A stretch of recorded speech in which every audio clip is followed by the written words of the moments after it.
Recording. So, Andy, happy birthday. Thank you. I turned 40, which is the number of Joe's honorable mentions. Andy, that's a low estimate. Yeah, exactly. That's okay. I poured myself some of my Christmas presents, or not birthday presents stuff in case I need it. Yeah, you probably and Joe's will. Like, okay, so we're gonna start with number 60. Be like, oh god, time for scotch. Yeah. Yep. Yeah. Did you see? I've been playing train games with Luke, and he told me what their temperature is right now in Saskatoon. Oh my god. Yeah. It broke a 100-year standing coldest temperature ever recorded, their record. Yeah. They had it was like negative 44, 46 before wind chill. Jeez. Yeah. Even the polar bears were staying out of it. Yeah. Sounds. Even the polar bears. I think you're confusing them with moose, Andy. You know, moose are, and you got to be careful with moose. Like apparently they're actually like really scary. Like it's like imagine deer. Like we have deer, only like, you know, really dangerous. You know, like an animal that doesn't just run when it sees you. Yep.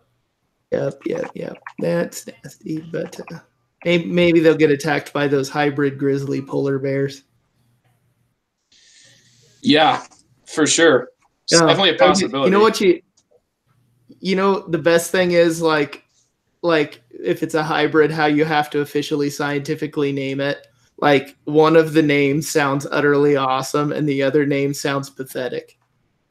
Because depending on which one's the female, which I can't remember how it works out, but basically you either call it a growler bear, which kind of sounds cool, or a pizzly. Nice. I like them both. Could be a growler bear, and then that would just be like another name for a hipster that loves craft beer. Yeah. All right. Welcome to everybody here in the chat. Murr, Dylan, Tony, Trent, you're there too. It's great to see everybody here. And yeah, apologies in advance here. It's about to start with my top 10 of 2018. So the first apology is just that, you know, of course, there's no way that I'm going to get it to only 10 games for whatever reason. Even though I'm disappointed in myself for how many games I wanted to play before doing this list that just did not work out. Don't worry, they're all crap. Thanks, Andy. Andy's birthday present, by the way, for me is that today I'm just going to take it. So I was telling my wife, I'm like, see, when I do top 10, I stick to top 10. And my wife's like, don't they make a whole lot of other games except 10? I'm like, yeah, but they all suck. Yeah, don't you sometimes struggle to even get to 10? You're like, yeah, usually, especially if I'm limited to 1 year. Mm-hmm. Yeah, well, I'm limited to 1 year, but I've got you how much. Yeah, so that tells you how much the new hotness influences my gaming decisions. Yeah, really big deal to you, Andy. Yeah, I'm into the hotness. This game was made in the 90s. Nice. Yeah. Which, like, I mean, the 90s, though, I mean, aren't some of your favorites, though? Like, I mean, 1978? Yeah, a few of them. Empire Builder, I think, was probably about that. Yeah. And welcome, Ray, as well in the chat. So I think I've got here the episode outline. And 3, 2, 1. Hello and welcome to The Good, the Bored, and the Ugly, a podcast about board games. I'm the host of The Good, the Bored, and the Ugly, but I'm not that big of a deal tonight. It's somebody's birthday. Andy Dennison here, a co-host for a long time now, Andy, but I mean, you're a totally new person. You're entering into a new phase in life. And just wanted to wish you a happy birthday for me and say that it's great to have you here on an episode. I'm just shocked that you would choose to spend your birthday here, with us. So thanks for being here, Andy. No problem. I turned 40 today, so like starting tomorrow, I have to go to bed at like 4 p.m. Yeah, so this is Andy's last episode. He almost made it to episode 200. This episode 199. But yeah, from here on out, we record after Andy's bedtime. So this is one last hurrah, and I'm just glad that you're here. Yeah, actually, I think I posted on Twitter today. I'm like, do I get to like be the old man get off my lawn gamer now? And they're like, no, you gotta hit 60 for that, but you can talk about the young gamers with like disdain. Andy, I got news for you, dude. Like you'd never asked me, but you've already been that gamer for me. So you've already had that special spot in my heart for a long time of being the old man gamer. Yeah, that's right. It's like somebody throws a little party game in my lawn and like, can I have it back, mister? And I just go and step on it. Yep, that's right. Because that game sucks. Because there's only 10 games worth talking about. The rest suck. Yeah, pretty much. Pretty much, yeah. Yeah. If it's not in your top 10, Joe officially thinks it was a waste of time and effort and money.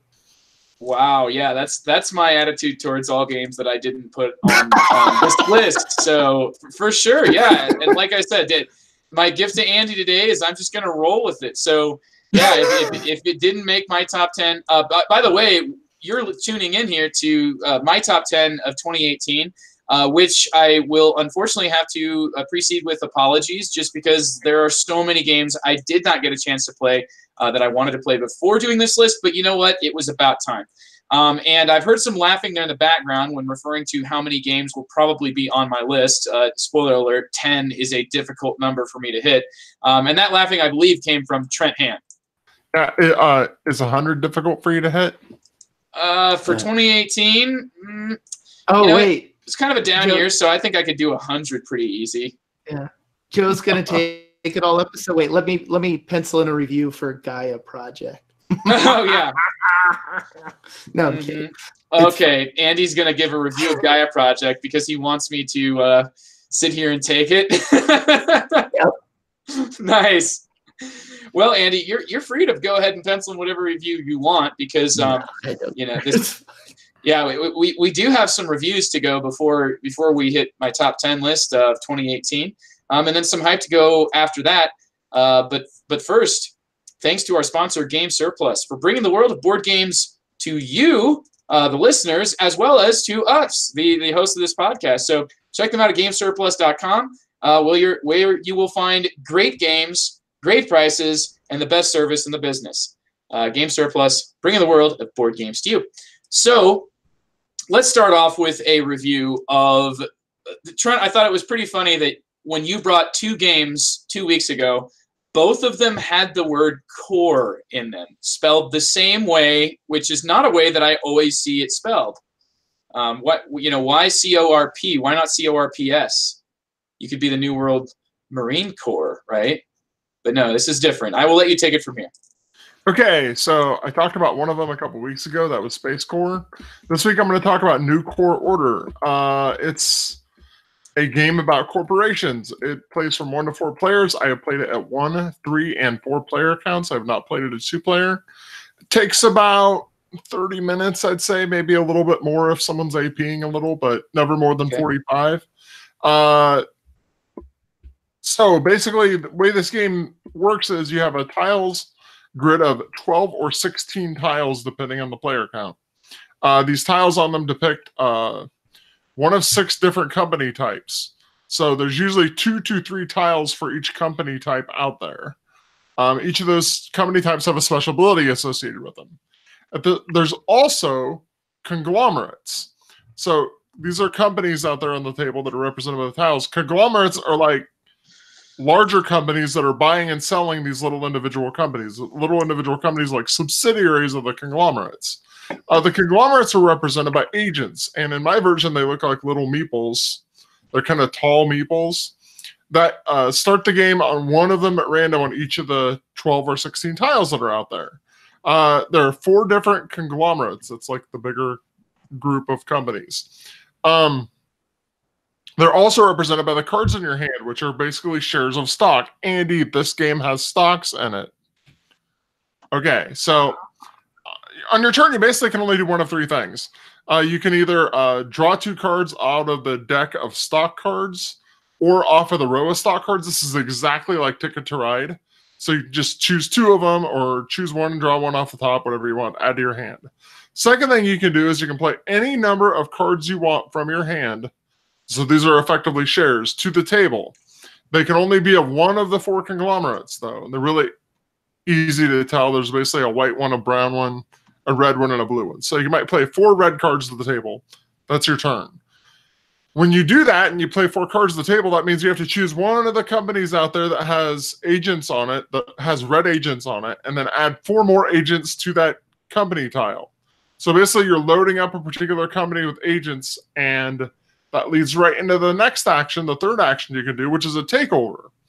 So what you do is when you got these stocks out there, you can tap them. So just like in Magic, you tap them by turning them sideways. You tap a certain, whatever number you want of a certain color's tile, and then you can move that many agents from that tile to one adjacent to it. So there's 5 agents on a tile out there on the board, and I want to move 4 of them. I just tap 4 shares, and they stay tapped for the rest of the game, but I tap 4 shares, and then they move onto the tile next to it. You can only move agents onto tiles of this that also are controlled by the same company, which is kind of boring, but you might want to do it every once in a while. Or you can move them onto a tile that has a number of agents of another company that's less than the one you're moving. So I can move those 4 red agents onto a tile with 3 blue agents, and I'm good to go. Those 3 blue agents go off the board. I keep one of them, put it in front of me, and it counts as 2 blue shares at the end of the game. Then, because I moved in and invaded, I get to activate the special ability of the tile. Like I said, there are 6 different types of companies in the base game. Each of those types has a special ability that's activated. Almost all those abilities are some sort of gentle stab towards another player. Almost all of them work that way. You can basically make them discard one of their shares of stock. You can tap 2 of their shares of stock. You can swap shares of stock with another player. You can move agents around on the board, like take all the ones on one tile and move them to another. Things like that. So that has a lot of take that to it, as I've learned, and the more I've played it, the more I've really appreciated how much take that there is to it. But it's really not hard to explain or teach at all. It can be taught and explained really easily, which is great. The in-game scoring is a little interesting. The cards you have in hand are worthless. You chuck them off to the side. Whoever's in first place, meaning they have the most shares of a particular company, so that's the number of cards plus 2 times the number of agents of a color. They get to count up the number of tiles that are controlled by agents of that color times 2 and add that to their score. Whoever's in second gets to add up the number of tiles that's just added to their score. Third and fourth get nothing. Same way for each of the 4 companies.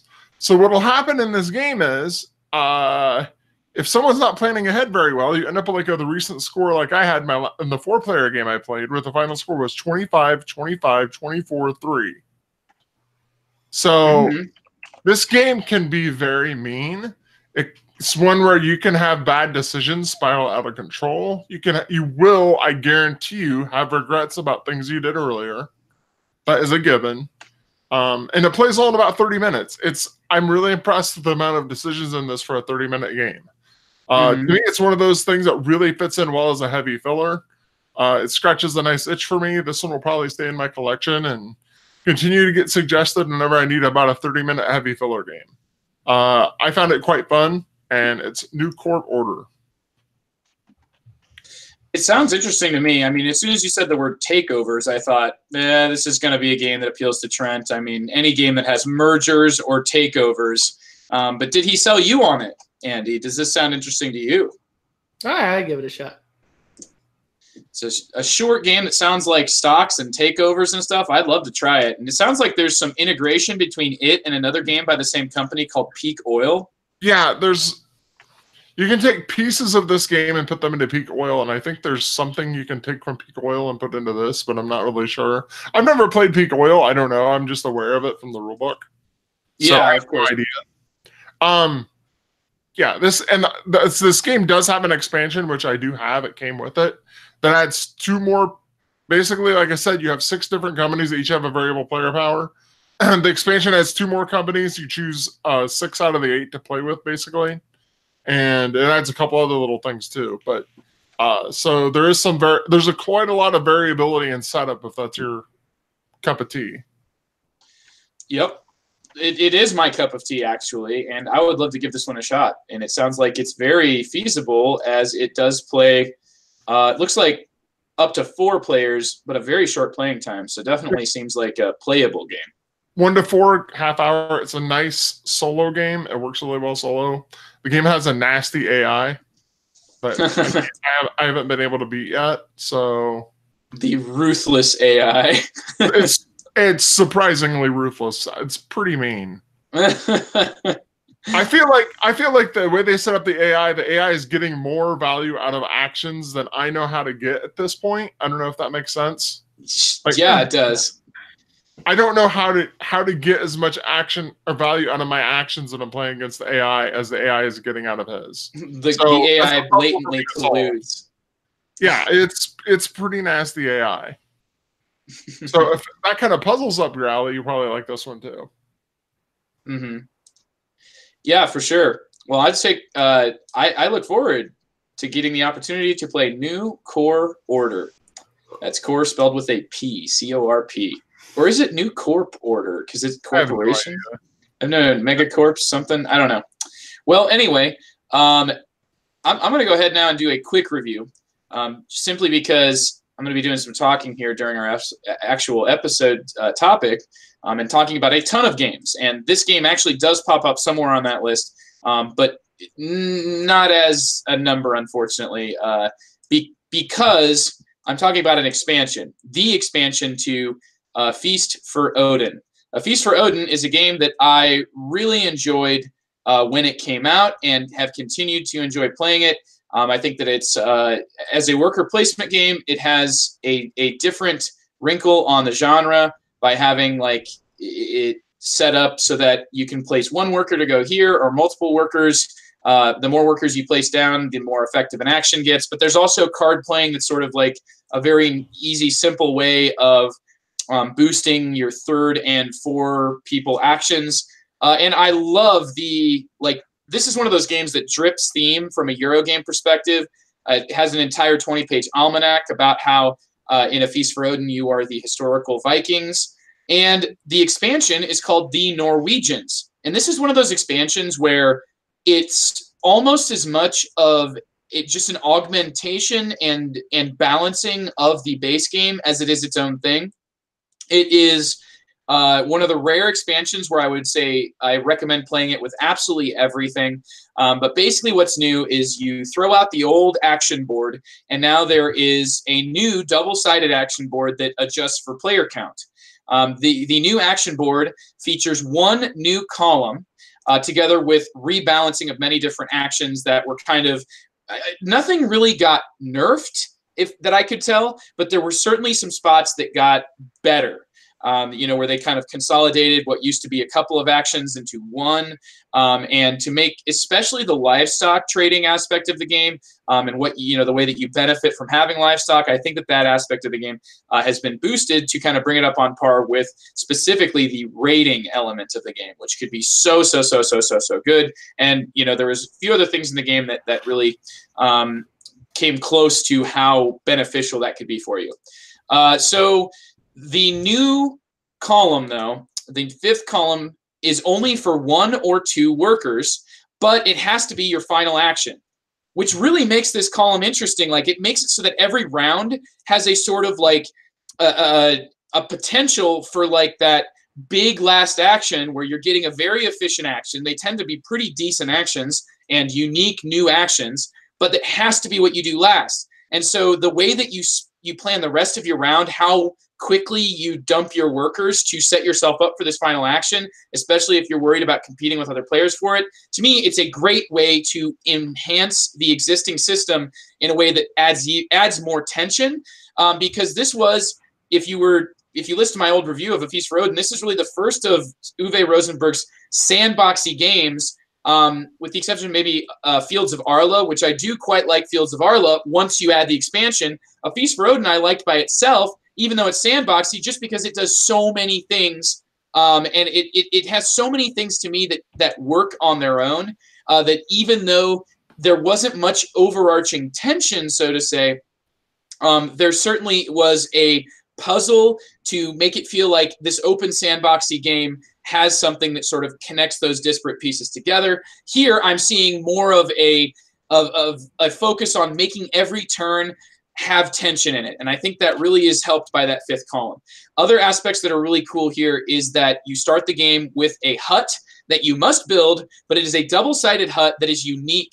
And there's like, I think, 6 or 8 of these that come with the game. So you're going to be starting with a different one in the games that you play. And then when you build it, you choose what side it goes on. And these are very unique in that, one of them will be themed around being a lumberjack, while other ones have nothing to do with that. And they actually will require you to do something really unique, and that's have a specific piece that must be played there. Like, for example, one of the players that played with us in our game needed to place whale blubber on this spot or risk losing 3 points at the end of the game. And that spot could actually, that whale blubber, as long as it was there, it was always giving a positive benefit, but it could be removed at any time and used and then replaced later on. So it's one of those things where it's like it's still in your possession, even though it's on a board, which is something that's quite new. I really like the way that these new buildings work. The other aspects of the game are more subtle. I've already mentioned kind of the rebalancing. It should be mentioned that there are no new occupation cards in this game. So if that's something that you were really wanting, you're not going to find them here. But I really think that there's enough here that, like you're going to want to add this anyway. There is new goods, and these new goods, one of them is shaped like a horseshoe, and that's just a blast to play with. Also, you've got horses in the game. Don't worry, you can eat horses. So I know how much you were all wanting to build a horse slaughterhouse. But basically, everything about this game, expansion, Feast for Odin, the Norwegians, to me, is it all seems like it works, and it functions to make a Feast for Odin a better game. It's one where I don't want to play a Feast for Odin without this. It's rare that an expansion comes along that does that well. So I feel very confident in recommending it wholeheartedly. A Feast for Odin. Andy, I'm ready for it. Oh, I was doing it in chat the whole time. It's fine. All right. What'd you say in the chat, Andy? Oh, when you said it drips theme, I'm like Vikings playing Tetris ? Yep. Let's move to Trent here, because I actually don't remember Trent. Like, are you on a Feast for Odin? Where are you at with it now? Because I know when it first came out, you were okay with it. I think you enjoyed the solo game. Yeah, I liked it. It's been a good game for me and my wife. I'm not sure whether I'll pick this one up or not. I don't really know. I don't object to the idea, but the Feast for Odin box is already gigantic, and this stuff won't fit in the this won't fit in the base game box. So no, it was nice of them to come. Yeah, it was nice of them to come out with a new tray, for more goods. But now it's impossible to fit it in the base box. There is there's no storage for this. So that was my review of A Feast for Odin, the Norwegians, which I would like to mention. I think I would definitely get it if it fit in the core game box. The fact that the core game box is so giant and this is yet another box, I'm not sure whether I'll get it.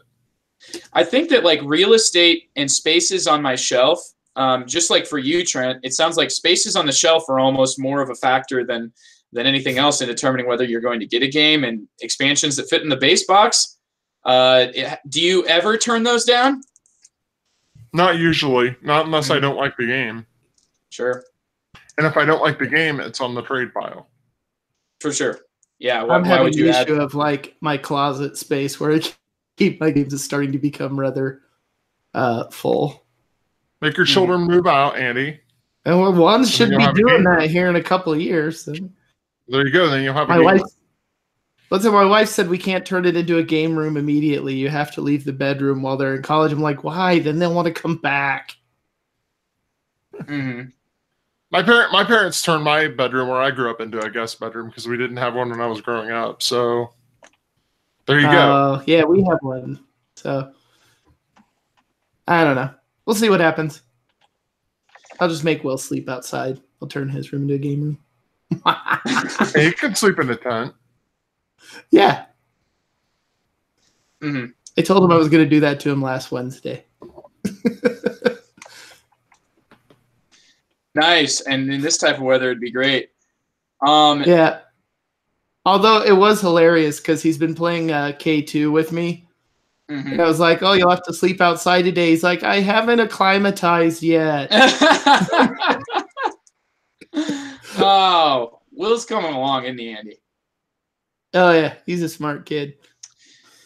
All right. Well, that's a short review segment for you here, but I'll be delivering quite a few little mini reviews here. Fortunately, I've got little blurbs written, so they should hopefully go along, in a way that it won't make this episode be the longest episode we've ever recorded.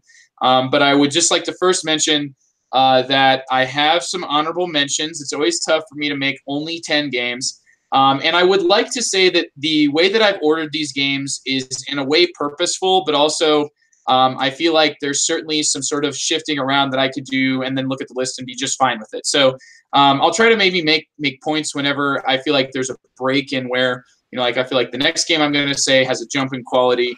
But anyway, with no further ado, I would like to first say what games I wish I had played. And this is not by any means an exhaustive list, but just ones that you will not see on this list. So, in advance, do not expect to see anything from Brass Birmingham. Unfortunately, I've still not gotten a chance to play it. I've now read the rules a few times, and I'm really looking forward to playing it. I think it looks like it's going to actually take Brass and actually make me want to – I could see liking to play this more than Brass Lancashire, though I still own 2 different editions of Brass Lancashire at the moment. I think Brass Birmingham is really going to have it. Rising Sun, I only got to play it once. There was a rage quit, so I don't even feel comfortable putting on this list because it's such a weird. That was quite a game. Yeah, it was just a very strange experience that I don't feel comfortable really evaluating the game based on it, and I don't feel comfortable even putting it on this list because I feel much more positively about the game in theory than I do in practice, simply because of that experience, and I don't even know if it's fair to think as highly as I do of it, but I really think that Rising Sun with more plays would certainly make this list. I never played Lords of Hellas. I've not bought my own deck of Keyforge, so I'm not going to put that on this list because I feel like you almost need to pour over, what types of possibilities there are with the game before you own up to it enough. So I'm not going to put Keyforge on here. Keyforge. Oh, Trent did show me that one. Mm-hmm. I played that. I've decided I want a deck that just has all Brobnar. And that's not how they make them, but I know, but it was like those are my favorite cards because it's like, oh look, I pound other people and get amber from them. Nice. So unfortunately, you're not going to see Keyforge on this list, though. I am certainly starting to crack into that, and from what I understand, it's going to be a very, very far, long journey for me, most likely. Because that is something that does not appear to be going away. And I'm happy to see that it's kind of changing the way that people approach collectible games or any sort of a game with a deck that you play with. Everdell I never played. To be honest, I doubt I've put it on this list. It seems like one of those games that's mainly appealing to people that aren't super familiar with all of the other games out there that, it's like a nice entry place. But anyway, I just wanted to mention that like the 3-dimensional tree thing. It does have that aspect to it, yeah. Yeah. City of Kings, which is a huge, gigantic production that I've not gotten a chance to play. Coimbra I haven't played. Empires of the Void 2 unplayed. Chronicles of Crime, that one that's like it's got the virtual reality kind of aspect to it, but it's been getting a lot of positive buzz. The Kinderspiel nominated Quacks of Quedlinburg and Blackout Hong Kong. None of those games will appear anywhere on this list, unfortunately. Also, I did not put Dungeon Alliance on here, and I almost feel like remorse immediately. So maybe consider Dungeon Alliance my first honorable mention, because that game has some really cool things going on with it. The way that it does sort of like a Mage Knight meets Arcadia Quest, because you're managing a team. Yeah, so I guess that'll be my first honorable mention out of order, because I loved Dungeon Alliance, and I feel like if I played it more, it'd probably crack the top 10. So to start with, I've got a few expansions here I'd like to mention. I did not put expansions in my top list, but first off, of course, the Feast for Odin and the Norwegians. It's really rare that I like as much from an expansion as I do here. It feels like A Feast for Odin is such a huge game that seeing a smaller expansion, such as like the Norwegians is, it's strange, feeling, because it does feel almost like just a small, it's almost like a promo pack when you compare it to how much crap was in that base game. But anyway, there's that one. Near and Far Amber Mines. I would say only get this if you've got base Near and Far and haven't played it, or if you're wanting to get base Near and Far. It fleshes out the elements that were previously present and unremarkable into something that better complements this special adventuring efficiency game. If you've played out the base game stories, I can't unfortunately recommend, as there is limited additional narrative content. That's Near and Far Amber Mines by Ryan Laquette. I really do enjoy the game Near and Far. And finally, rounding out these expansions is Lorenzo El Magnifico, Houses of Renaissance, which to me brings Lorenzo up close to Marco Polo with variable powers and a slick way of auctioning them together with some other added content that kind of makes each game feel a little bit more different than it used to. I love the new personalities deck that adds a lot of things, like where you actually have early game cards, and it's not just all like every single card is unplayable until round like 4, and by that point you're like, I'm now getting more stuff than I even know what to do with. So I really think Lorenzo and Magnifico Houses of Renaissance is like, I think it's like necessary, as opposed to the Voyages of Marco Polo expansion, which is, if that was a 2018 release, it would not be on this list, because that has, I wish they just released it as like a 9 as a promo pack with only the new role selection aspect, because the other elements of the game, the Venice board, is just, it just loosens that game up to something that is not what I get it out for. So those are the 3 expansions I put on this list. Is there any commentary yet? No. The only thing I get, the only thing I get out Marco Polo for is for like heat on the fire. Well, it does have wooden dice, so at least you wouldn't be melting plastic for that. Wooden dice? Ugh. Andy has found so many things to love in Marco Polo. Oh, so much. I thought you preferred wooden things. Are you saying you become a plastic convert, Andy? Oh, no, I just don't like wooden dice. You prefer plastic to wood? I only like plastic. Andy's having a birthday. Andy's right. Ugh. Yeah. I want those like metal dice where you get pissed, you can like hurl them at somebody and they'll leave like a dent in their forehead. Wow. Like I thought I would be the one that would be getting, scared. People would be scared to play metal dice games with me because I chuck them at them. But no, Andy threatening you. If you ever play a game with metal dice, watch out for Andy. Yep. Actually, I'd probably just knock it on the floor. So I've got 9 honorable mentions. I know how disappointing that is, but 9 honorable mentions, and they are not really in a particular order. So to say, actually, I mean, I did order them, but I didn't really think that much about the order of this. I guess that I tried to do it in order of how much like this meant to me. And so my first game here to mention as an honorable mention, Architects of the West Kingdom, is the newest game from Shem Phillips, and really does feel like in the spirit of Raiders of the North Sea, which in my opinion is an excellent base entry-level gateway worker placement game that I would use in place of either Stone Age or especially Lords of Waterdeep, because I really do think that there's a lot there. Architects of the West Kingdom does like you have piles of workers, and when you put one worker down, it's not that big of a deal, but every time you keep putting additional workers in an area, you keep getting more returns and benefits from it. It does player interaction in a way that I think it's challenging my view of player interaction in a Euro game because it is the most direct, indirect interaction or the most indirect, direct interaction. But it's a very unique system of interaction by which you sort of kidnap other players' workers. But anytime that you see big piles of the same worker in an area, it just is like kind of like fresh fruit right for the picking.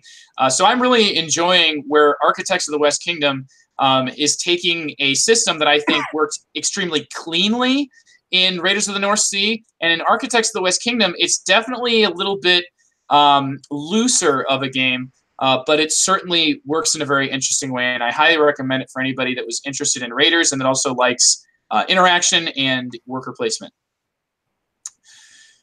Anybody, have you guys played this one? Nope. Okay. Played Raiders. Yeah, bring it once. I think they were playing it in the back order. Mm-hmm. Yes. Josh plays it. So yeah. Anyway, Architects of the West Kingdom. Next up, Detective, a modern crime board game. This one has a special place for me because it's just crafting this amazing narrative. Strong writing is really carrying it. It seems like more of a technology-integrated, accessible Sherlock Holmes consulting detective. I really don't think the mystery here is as difficult to piece together as it is in other games, mainly because I feel like I'm at least close to it, whereas in Sherlock Holmes, like I just feel like I'm always hitting dead ends. But it's okay. I'm dumb, and I'm not. It's not just me; it's the people I play with too. Ooh. Anyway, at this point, I've only played it once. It could go any way, but I'm really enjoying it so far. The first case really opened a lot of interesting narrative threads, and I look to see how they continue to resolve. That's Detective, a modern crime board game. That's from Portal Games. I do think that this is a step in the right direction for them, especially after quite a few missteps, specifically with the Mars version of Robinson Crusoe that just did not yet. That died fast. Mm-hmm. Right, Trent? I had high hopes for it, and it was really bad. There was like some deep fundamental problems with that game. I think. Yeah. I will say it was bad enough that I lost faith in Portal over it.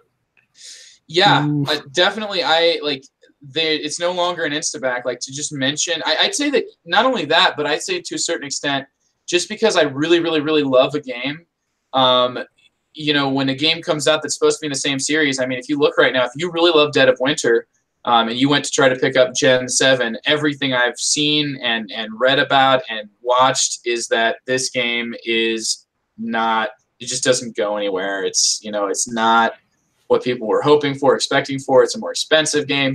So, just because you love a game, they want to set another game in that series. I feel like I've now become wary of that. But I'm talking about the positive here, and that's Detective, a modern crime board game, which is, this is totally new IP, and I think it works really well. So check that out. Next up on my list is Tudor. This is like the Henry VIII Tudor Kings. And here's what I have to say about it. The distribution and availability of favor tokens make the core of Tudor good but not great.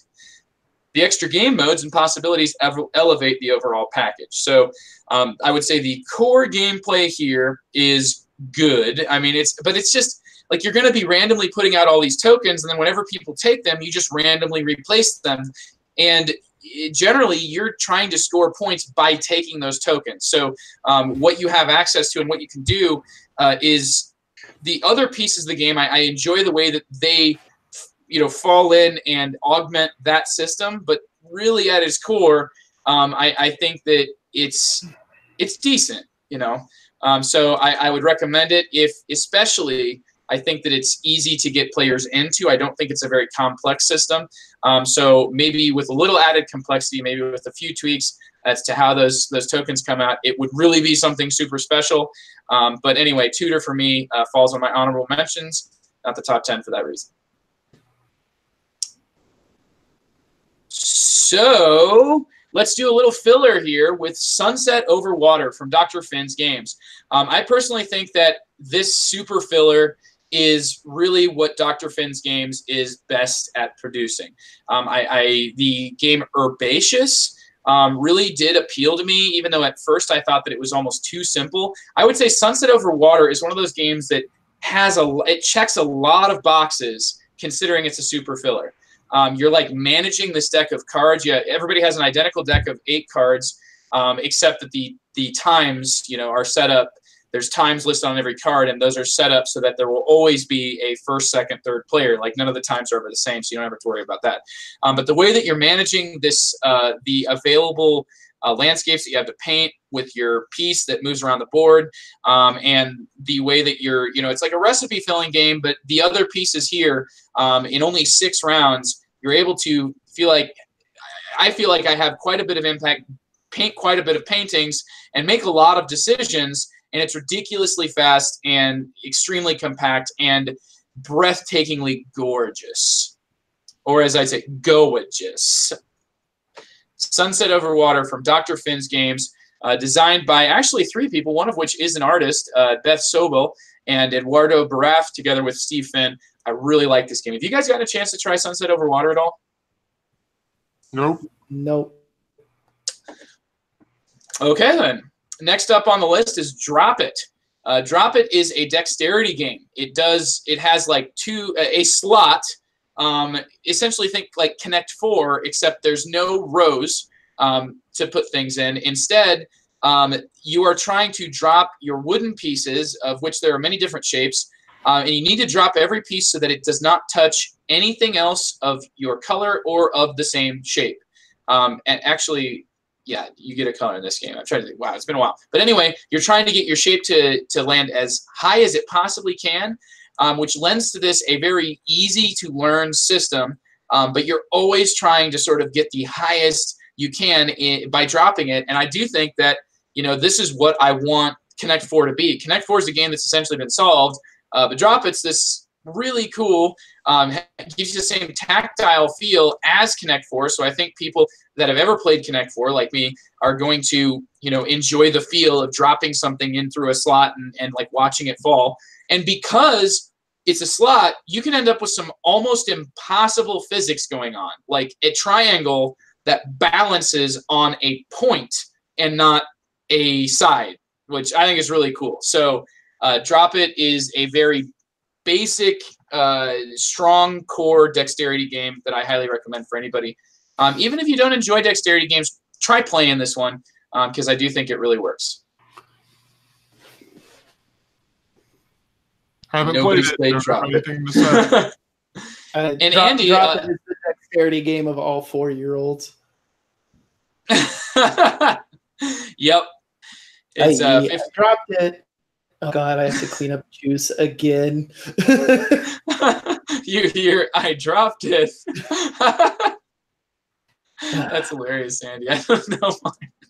That makes me laugh. Next up here, still in honorable mentions. This is War Chest. War Chest almost makes my top 10 list. And it's, to me, probably my favorite of the sort of condensed abstracts that are out there. There's a lot more in this one that I generally think of. You have, if you play with 2 players, there's essentially 16 different pieces, and you will draft only 4 each. And then on top of that, you're going to be building and crafting your pool that you have access to, which allows you to take actions, because you have to discard a specific piece of that type to be able to move that piece already on the board. You actually have to sacrifice a piece from your pool to get a piece on the board. So very difficult decisions that way. I would say that the game kind of has a bit of a wrecking ball bouncing back and forth feel to it, because you will get to take double turns in this game. I think that this forces progression, but it also makes it so that there are extremely devastating turns, and a lot of times the most that you can do is sort of minimize the devastation that is coming, because of the way that you take this double turn in the game. But anyway, I think War Chest is absolutely fantastic system, beautifully produced poker chips, probably about the best production of any game I've seen this year. War Chest is really cool. Andy, you probably have some words about this one. Yeah, I've really liked it so far. It's like probably The first abstract game I played in a long time, but yeah, I really enjoyed it. Mm-hmm. Even though I got one major rule wrong when I taught it, but oops. I hope that rule that you got wrong wasn't what I just used as criticism. No, it was the I think we both did it, so essentially at least we were playing the same game, but you can't have more than one like piece on the board of a type, so you can't like we were putting them out like, you would have two longbowmen, one over here, one over there. You can't do that. You can only like stack them to make them stronger, but you can't put out multiple coins of the same thing in different areas. I remember you saying that, and yes, we did do that a little bit. But I think, playing with that rule would at least force us now to try to beef up a unit instead of just letting it die. So I think that part of the game would actually improve it. So I can see how. Still super, super cool game. It looks like Trent, you're also there showing it off. I'm holding up in front of the camera because I knew it was right behind me. This is my second favorite abstract of 2018. My favorite being Blooms, but I've talked about Blooms before. Blooms is a print and play. So this is my favorite actually published abstract of 2018. It's really good, and it has a lot of replay value. And the funny thing is, this is something that I was saying the last time I played it was I often felt like I ended up with something like a fantasy party, like a generic like tank and mage and stuff like that when I was playing it. Because I found like some of the characters almost feel like tanks. Some of them feel like mages. That's kind of the feeling I got when I was playing it. I don't know if that makes any sense. A little bit. Like there's a dude that comes in. There's some of the guys that can just like take a pounding. There's other guys that are very good at like placing hits on other players. There's other guys that are really nice for when you're trying to upgrade. They have their roles, and it feels like you're actually building a party, which I liked. That's something I like. It's a very good abstract. And the amount of pieces in that pool is extremely important too. Like a unit having 4 available versus a unit having 5 is a huge difference. So I'm just blown away by this production. I really think it's a great abstract, and one of those condensed ones that doesn't get so confusing, so many options that it feels like you have to invest, half your life studying it. Not that people don't do that, Andy. Not necessarily you, but people that you're very close to. But this feels like my family's into chess. The people claim makes you feel like a tactical general. War Chest does a much better job of that. Mm-hmm. Yeah, I think War Chest though is like a condensed version of chess where you're only playing with 4 units, but your 4 units are different than the other team than your opponents. And to me, the fact that you've also got pool building to deal with, it's really a cool system. So War Chest is pretty awesome. I opened my box up because I realized that I messed up the chips in there, and there's like chaos inside that box. So I quietly put it back. Yeah, you turned it upside down. Yeah, I did. Actually, I inverted it, and I shouldn't have. Oops. Yeah, it's one of those where everything has a nice place in the insert too. So, and it has like a magnetic lid. I mean, just a beautiful production. I think the artwork too is like just that sort of classic. Everything like your symbols and stuff feel like they could very easily have come from a game decades old or decades, released decades into the future. It just has a timeless quality to it. And that's War Chest. I'm still in honorable mentions, actually. This would be, of my honorable mentions, I mentioned that I have 9, and this is 1, 2, 3, 4, 5, 6, 7. So the 7th honorable mention is Crusaders, Thy Will Be Done. Crusaders Thy Will Be Done is a beautifully clean Euro with a more authentic core of Mancala than everybody's favorite Trajan. I think that it is awesome that there's variable player powers. I think it's great that these variable player powers tend to impact the core way you interact with the Mancala aspect of the game. The way that the different game systems set up on the actual board provide an overarching strategy where you have everything laid out in advance. But then also the way that players around you, maybe the biggest criticism is that it is fairly multiplayer solitaire. It's not a super interactive game, but you do kind of get, a long-term strategy out of it because you're guiding yourself to stay out of the way of other players. Otherwise, it's one of those where, setting up the situation incorrectly can result in not you losing, but you and somebody else losing. So I really like Crusaders Thy Will Be Done. I don't think Andy's had a chance to play, but Trent, I know you have. Yeah, I played it several times. It's a very, like I said, it doesn't look like it, but I would call it a heavy filler. And it's very good at that. It's really a good heavy filler. Our game was less than an hour, and we figured out that we were actually playing something. We weren't taking as many points as we should have, so the game should have even ended before that. And that was a learning game. I did it in 25 minutes not very long ago. So, jeez. It's so cool when a game can have, I mean, there's real decisions in it, though. I mean, you're setting up turn after turn, but once it's kind of one of those where you get to build your engine and then run that engine just enough, to like take that last victory point. And if somebody's engine clicks before yours, it'll be your funeral. So Crusaders That Will Be Done is on the honorable mentions. Man, there's some good things on my list because these are some great games that are on my honorable mentions. Next up, and the second last of my honorable mentions, is Decrypto, a word game that by design tightens up as you progress. It's brilliant in the same way that Codenames is brilliant, but this one has you trying to actually give codes that other people, it's like mixing in a bit of Dixit with Codenames, because you're trying to figure out what's going on in your opposing team's heads so you can intercept their codes, and I think that's done extremely well. Has a very unique sort of Turing machine art style that I also really like.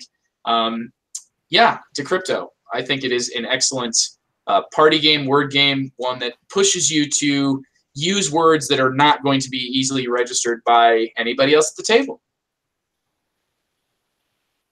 I played it several times. It's I describe it as next level Codenames. If you feel like Codenames is a little bit more simplistic, but want that kind of wordplay in a game, that's it's a team game. It's not complete. It's a team game just like Codenames is. You're basically playing on two teams. And if you like that sense of team building, but you found Codenames to be a little bit simplistic, go get Decrypto. You won't be disappointed. Yeah, it will tighten. It just gets harder because like every time you've used a word, now you've given a hint. So it's almost like you need to misdirect, and you're sort of like thinking about what you said previously to try to throw the other team totally off the path that they were on. Yeah, good gameplay of this is all about misdirection and having multiple meanings for words. Absolutely.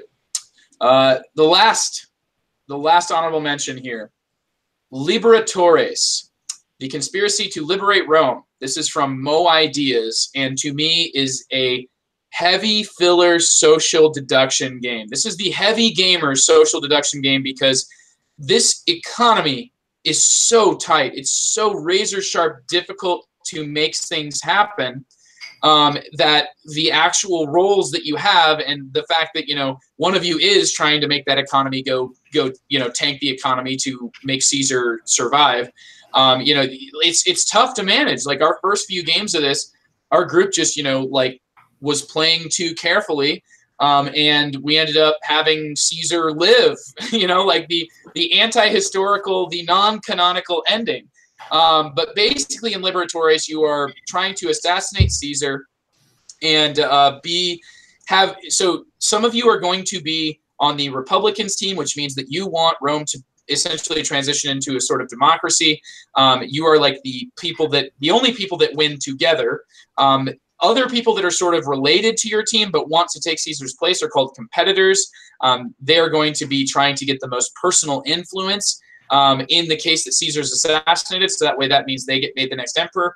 And then, of course, you've got your Caesar sympathizer. I think that it all just fits together in a beautiful way. The difficult part here is that you're trying to manage money as you are forced occasionally to get money from Caesar. So it's like you're all still working with Caesar, but you're sort of using your work with Caesar to fund what will eventually become a plot to assassinate him. So it's extremely tense. It's balanced on a knife's edge. Expect some games to feel like they went totally in one direction or totally in a different direction. The pieces are included in this box for you to be able to balance it yourself. You do feel that one side is underpowered or overpowered, but I really love Liberatorius, and I think that it's one of those where it can be over in as little as 10 minutes if you're losing, or it can be over in as much as about 30 to 45 minutes if the game goes entirely to its final end and Caesar is assassinated. But I think that it is, in any case, a very great game for having social deduction and economy in a just an intense situation. I mean, when I think about this game, I think that it starts tense, it stays tense. Tension is the main thing that I think of in Liberatorius. I believe, Trent, you've had a chance to play. I don't know, Andy, if you've gotten into this one before. I played it once. I played it a couple times. Enough to go. It's a good social deduction game. I'm perfectly fine. I like it better than a lot of social deduction games. Mm-hmm. A lot of times when people say like a heavy social deduction game, you think something like Battlestar Galactica, something extremely long, that has a lot to it. This is like heavy in that it's difficult. It's nuanced. It's complex. It's complex, but that's really short. So I think that that's where social deduction is, at least for me, where it lies in my interest. That's the last of my honorable mentions. And now, to actually start the list, number 10 for me is like it has a special place in my heart because this game it's a really ambitious design from designer Luis Bruy, and it is his approach to hand management and sort of tower defense. It's called Dwarves Winter. Now, it's spelled weird, though. Dwarves is spelled with a 7 instead of a V-E. It's D-W-A-R 7S Winter. So it's tough to find. But basically, the things that I enjoy about Dwarves Winter are that you are crafting a hand of cards, of 7 cards, your 7 dwarves. And pretty much what you do is you're only able to take 7. You got to choose 7 at the start of every round. And then you'll be adding cards to that and sort of deciding which cards you want to take with you as you add more. You're also trying to manage these monsters that are attacking the kingdom together with disasters that are coming up in each of the different areas in the kingdom. And it's a very condensed and streamlined tower defense system. But you're also trying to the central core here that I think is really great is that whenever you collect resources, you want to be spread out. But whenever you actually do something that gains you points, you want to be all in the same spot. So you're really like trying to balance where you've placed all of your pieces and where everything is at. I think that there's nice balancing systems here at work. And overall, I really look forward to an expansion that's going to do more with the card play. There's one aspect of the game where music gets played and then that sort of like interrupts and I get to play all my cards. Everybody else that has a specific type of card gets to play theirs. That's actually the way that the cards get played in this game. And I think that this system has not been fully developed in Dwarves Winter, but I think it's got so much potential. I'm really excited for it. And an overall beautiful production, but that's Dwarves Winter from designer Luis Bruy and Vesuvius Media on my number 10 spot. So yeah, they do battle against the elves spelled with a 3, Trent. Just to make it so that you got these alphanumerical names that become very difficult to find on Board Game Geek. I haven't played it. I don't know anything else to say other than make jokes about the name. Yeah, for sure. For some reason, the only thing that came to mind was the game Santa Bowling. Well, thanks, guys. All right, so maybe higher on my list, you'll actually have played some things. In my number 9, maybe I made this name ironically. I'm not sure, but my number 9 here for my top 10 of 2018 is Symphony number 9. Maybe I saw the number 9 and wanted to place it at number 9. But basically, what you're doing here, imagine that all of the different composers of the era have life bars. And their life bars are composed of cubes. So we got a cube pusher. But you are not so much pushing the cubes as you are removing them.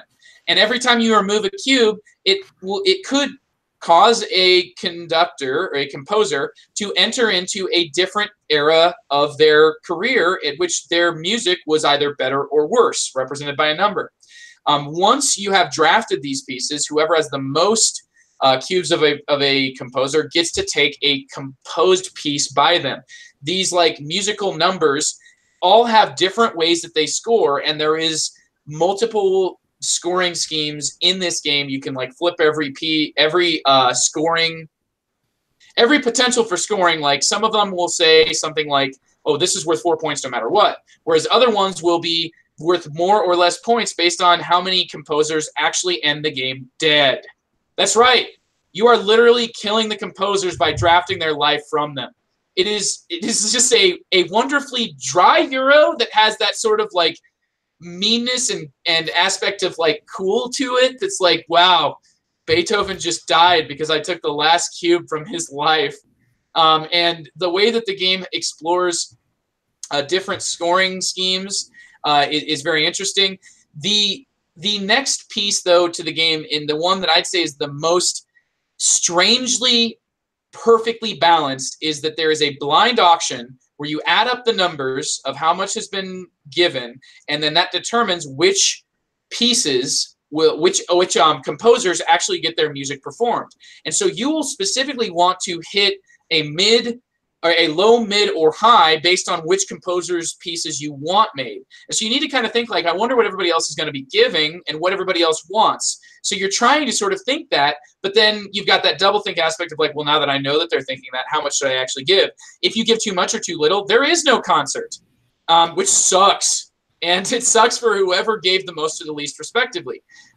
So it is just, it's a crazy balanced game system that I never would have thought was possible to balance, and that it's a blind auction that it's actually somehow balanced, at least in the way that I've seen it played. And I've seen it played by players that I've also seen break economies by the way that they get sort of really intensely attached to whatever they're bidding for, which can really upset the economy in an auction game when somebody just gets extremely tied to, you know, like thinking of an auction as like, I've got to win this, and stops thinking about how, you know, every dollar counts. That's why you're doing an auction. That's why you're not doing any other form of playing the game.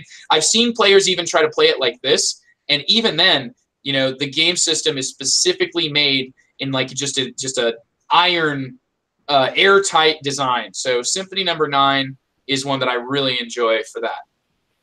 Andy, did I get you into a game of this once? Oh, I have not played this one yet. I really liked it. I picked it up. In fact, I think it's a really good little game. I like how it does, for lack of a better word, auctions. I really enjoy it. It's a good game all around. Mm-hmm. For sure.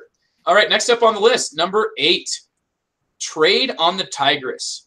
You might consider that my top 10 this year, I tried to put games in this top 10 that would, I don't know, I think that they're like games that cause me to go outside of my interest into other areas, and felt like the way that the design was executed, I felt like it expanded my own taste, if that makes sense. Games that literally expanded my taste. And Trade on the Tigris does that with a real-time trading game. You know, the type of trading game that you'd see from Settlers of Catan, but I honestly would want to play this before I'd play Settlers of Catan, because I think that it does a light civilization game where all you're doing is just drawing 2 cards and choosing one. So you make a 50-50 choice of how to advance your empire civilization-wise.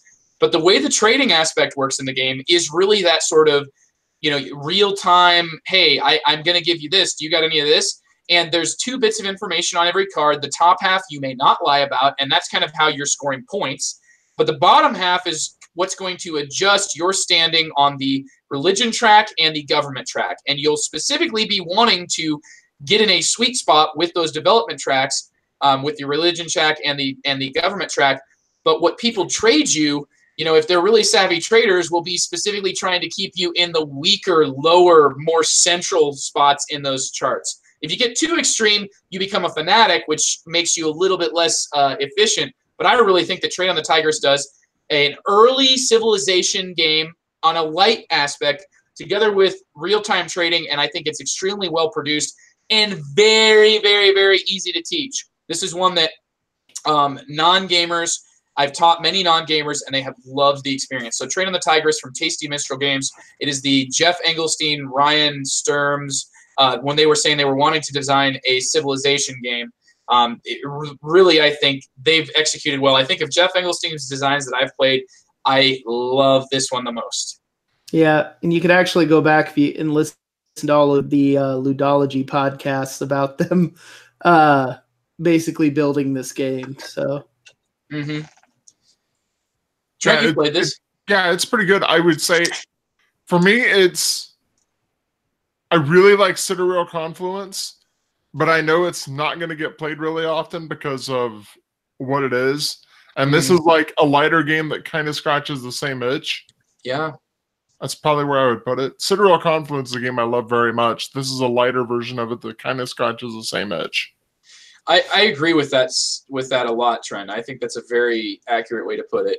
And I also love Sidereal Confluence. So for what it is, Train on the Tigris, definitely worth checking out if you ever want to try out what real-time trading games can offer at this point in the hobby. I'm not saying that they weren't, they were not my cup of tea before, but I certainly like this one. Next up is a Euro game that I found nice and tense due to the card management system inspired by gift giving, which was meant to replace blatant corruption in 1500s China. I'm talking about Gugong, the Forbidden Palace. The Gugong, you're trading a card. You have a card in your hand, and you put it on the board, and then take that card from the board into a discard pile, and at the end of the round, the cards that you have drafted will either match or not match these dice that have been rolled, and you're trying to get the most matches to get a bonus. I think that offers a nice tension for what is otherwise a very simple, like lots of little simple mini games inside an overarching Euro-style game. So I really like Gugong for that. I feel like this is the most. If you say the word Euro in 2018 to me, this is like what I think of, literally.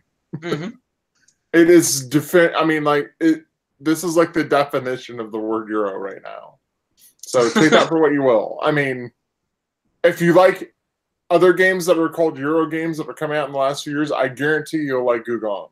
If you don't like where Euros are at right now, you probably won't like Gugong. That's pretty much where it's at.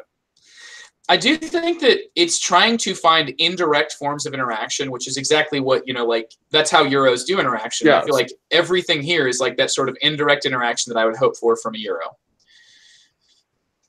That is number 7, Gugong. And now number 6, Root. You knew it was going to be on this list. It has to, right? I mean, at this point, if I didn't put Root on my list, I'd be the only one on this podcast who didn't.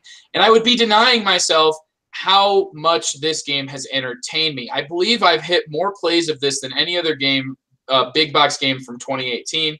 And I've almost always played the cat faction. And what I have to say about that is I think maybe it would be higher, but having to pit glass and get stuck with the same faction, meow.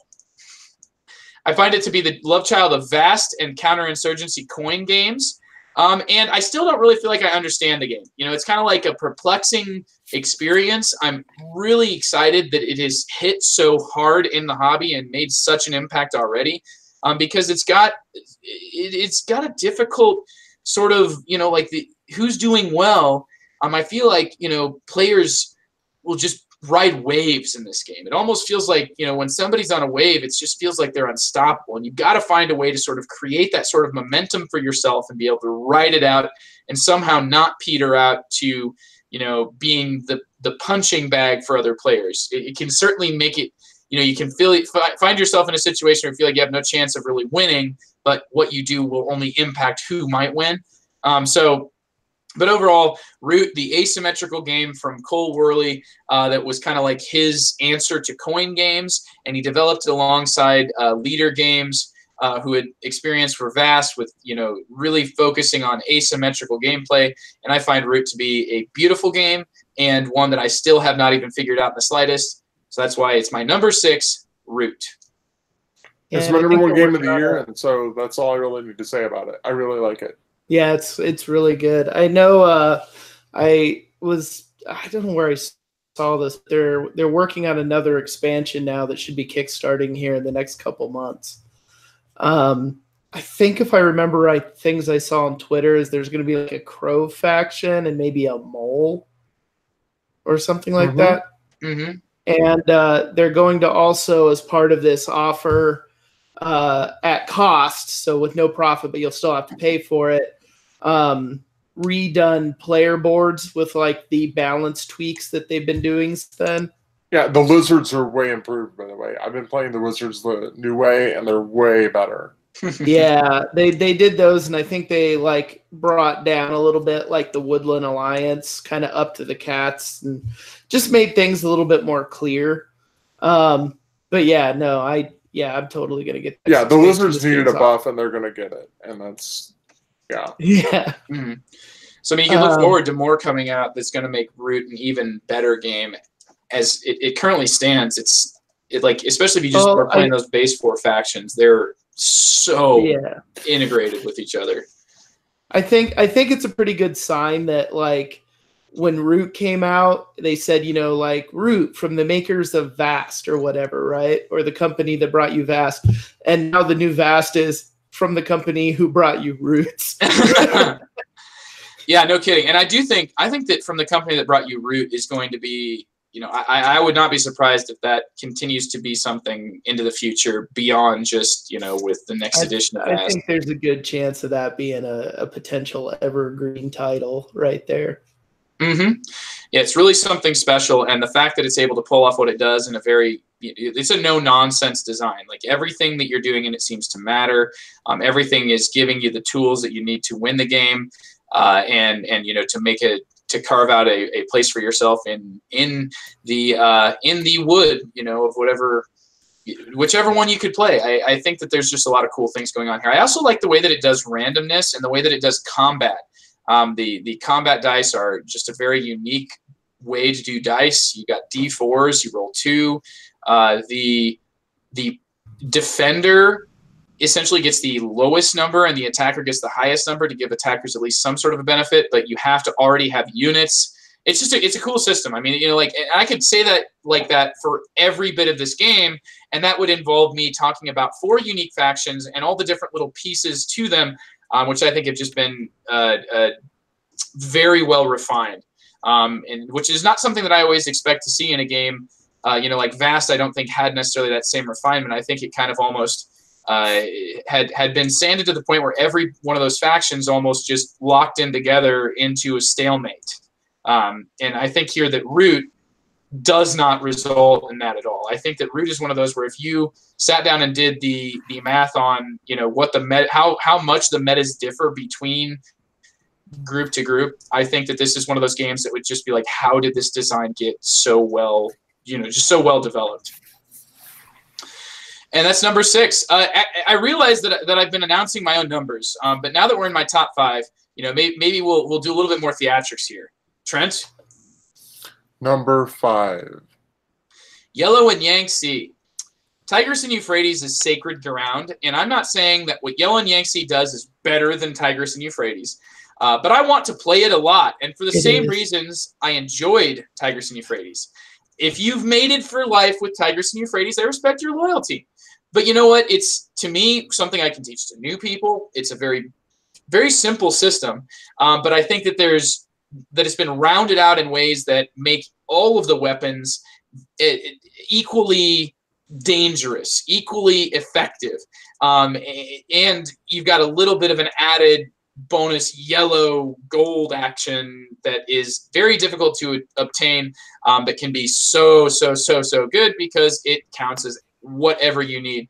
I'm not going to go into, you know, the whole background of what Tigris and Euphrates is, but just know that BoardGameGeek.com probably wouldn't exist, at least not in its current form, if it wasn't for people discussing Tigris and Euphrates, the classic game from Reiner Knizia. Yellow and Yangtze is his modern follow-up, and it maintains what was beautiful about Tigris and Euphrates, but it removes what was so difficult to... there were things where, like, I feel like there's many different points in Tigris and Euphrates when the best thing I could do is just say I resign because I don't think there's anything I can really do to fight with you over this. And when you've got 4 players, you know, it's less easy for that situation to occur because you've got so much less control over the system. Here in Yellow and Yangtze, I don't see that happening at all, like not at all. There's much more of a free-flowing moving around of these pagodas, which are generating you cubes every single turn. And the base system itself still holds up. So that's why I'm still a huge fan for this system. And I see Yellow and Yangtze as the game for me when I compare the classic Tigris and Euphrates and this new classic Yellow and Yangtze. You're too. Throw away Tigris Euphrates by Yellow and Yangtze. And that's Andy going for the new hotness. Aha. Yep. It's really good if you like. It's a more approachable, a little less nasty Tigris and Euphrates. And Tigris and Euphrates is another classic. So good stuff. That was my number 5.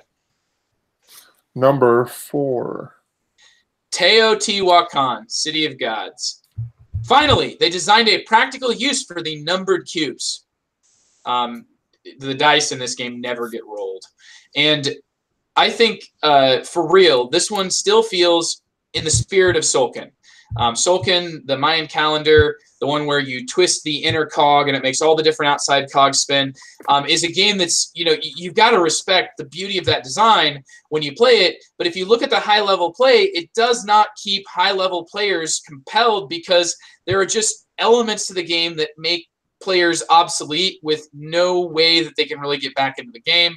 Teotihuacan, I believe, is going to be a more resilient system.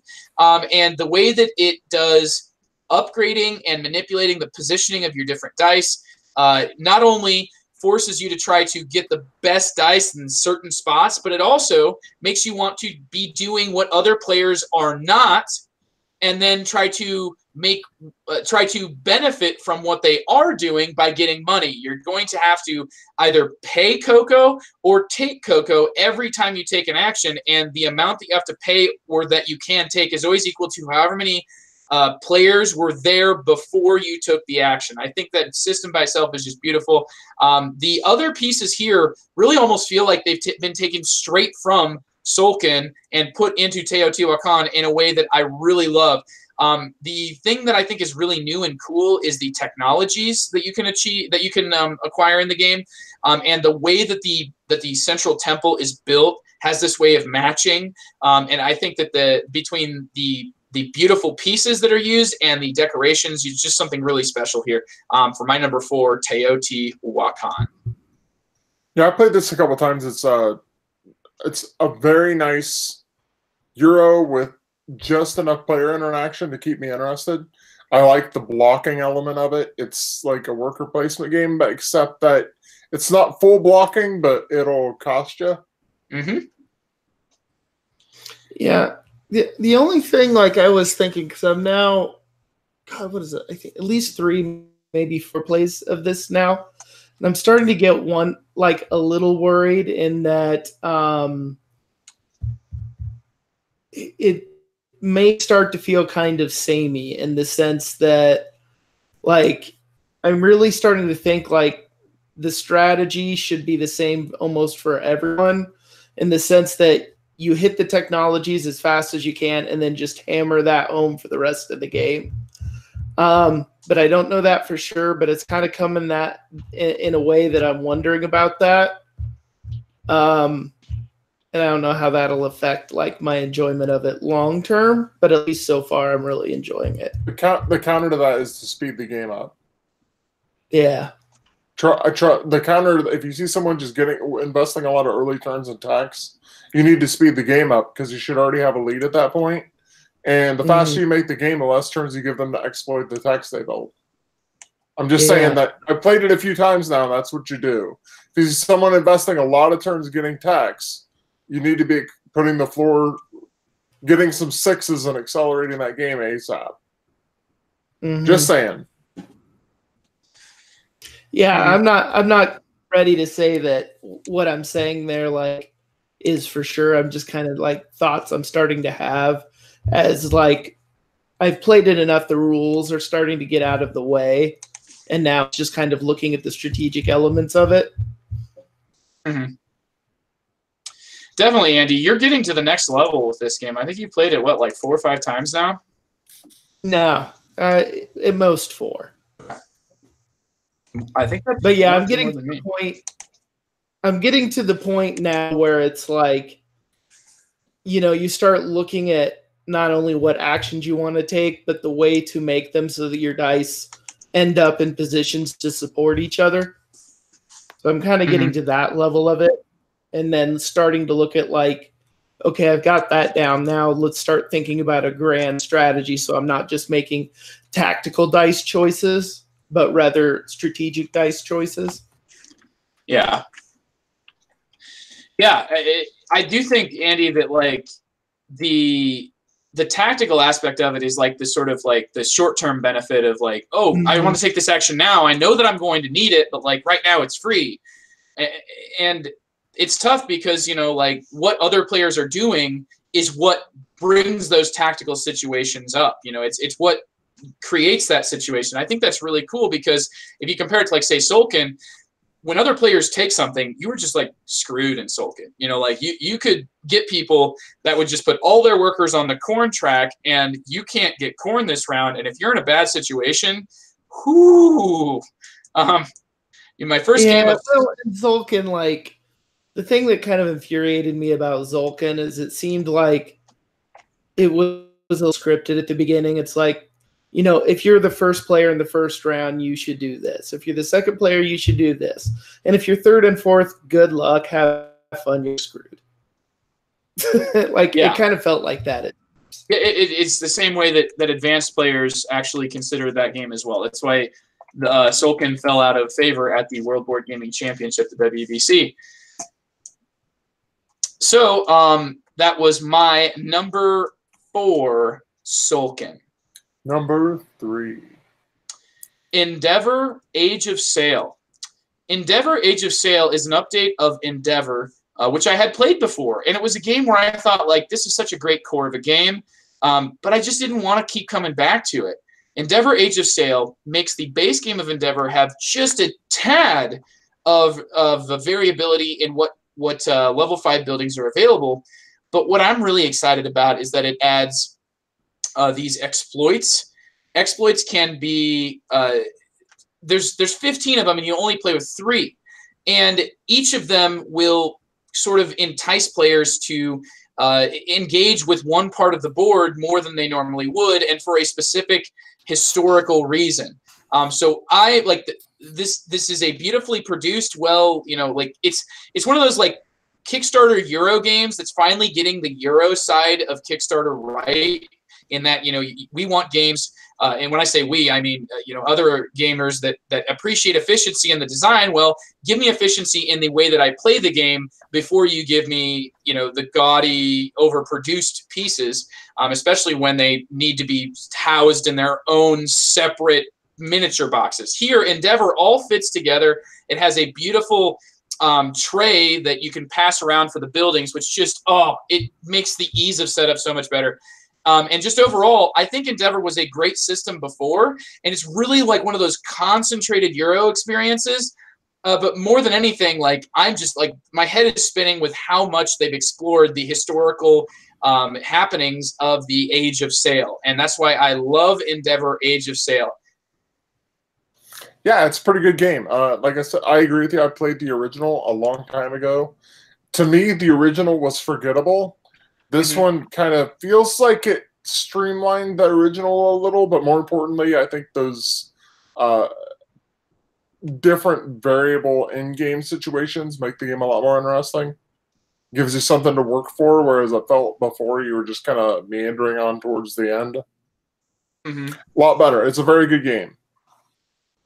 Agreed. Andy, have you tried Endeavor since this new Age of Sail came out? I don't believe so. I think the only time I ever played it was that time you bought a copy from someone in the group or something like that. Yeah.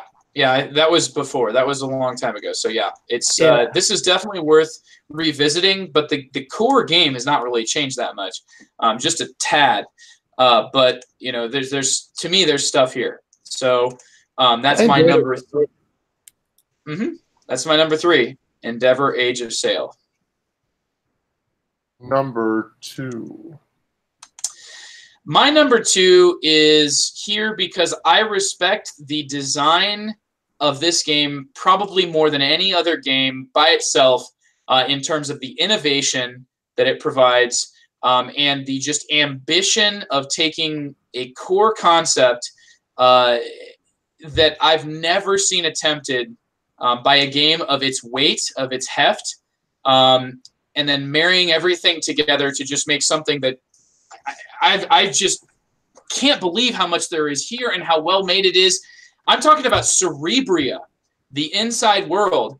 This is a team game, a heavy Euro team game that has variable player powers like you would think something like Terra Mystica or Scythe, maybe more similar to Scythe because you've got these actions that you first have to start the game by unlocking, and then you can bolster them and make them better. Or you can take actions that are on the board where you're fighting over area control. It's like a bunch of different games of tug of war. There's 9 different ways. There's 9 different ropes in this game of tug of war, and you're trying to win not only a public goal, but also a private goal that matches those public goals, but it'll be at different pace, at different times. So Cerebria does something that I never thought would work. It makes it work. It does so in such a beautiful way. That just the artwork itself, like if you have never seen this game before, if you can grab it and then look at the card for embarrassment, it is just like, there's not any actual animals in this game that they needed to produce, so they really could have went anywhere. But the way that the artwork borrows on like existing,